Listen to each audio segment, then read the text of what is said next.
There is a reason why science always wins over religion, because science is backed up by scientific facts, where religion is a faith. You often find, maybe, I don't know if you're non-religious yourself. Whoever is watching this video and you're non-religious, I don't know if you have tried arguing with somebody who is religious on the topic of evolution. I myself am currently teaching myself slowly the intricacies of evolutionary science. I do not know everything, but I do know some few basic facts that may enable me to argue with creationists.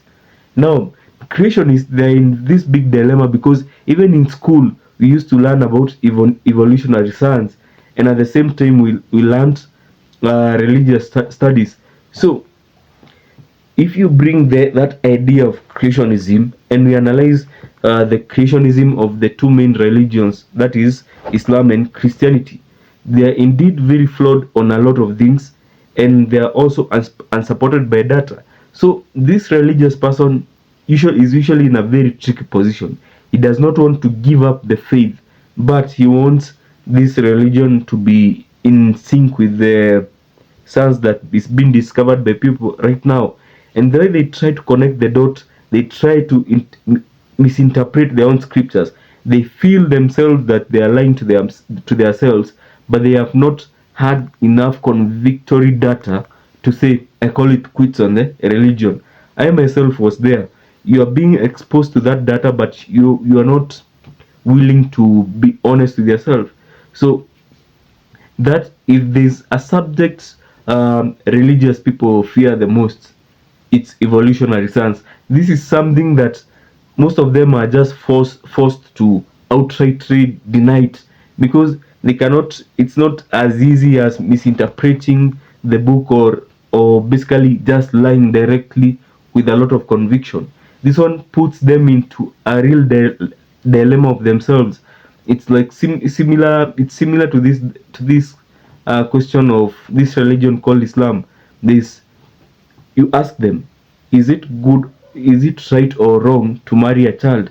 And basically, a child is somebody, in my definition, somebody is a woman, a girl who is 16 and under, because girls start maturing at around 16. So that is the definition for a child for this context.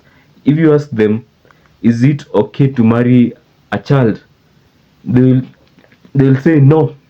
But when actually you go to their book and tell them, bring me the verse that says it's wrong, there's none. In fact, there's a verse that, is it Quran 65:4, that tells you how to marry children.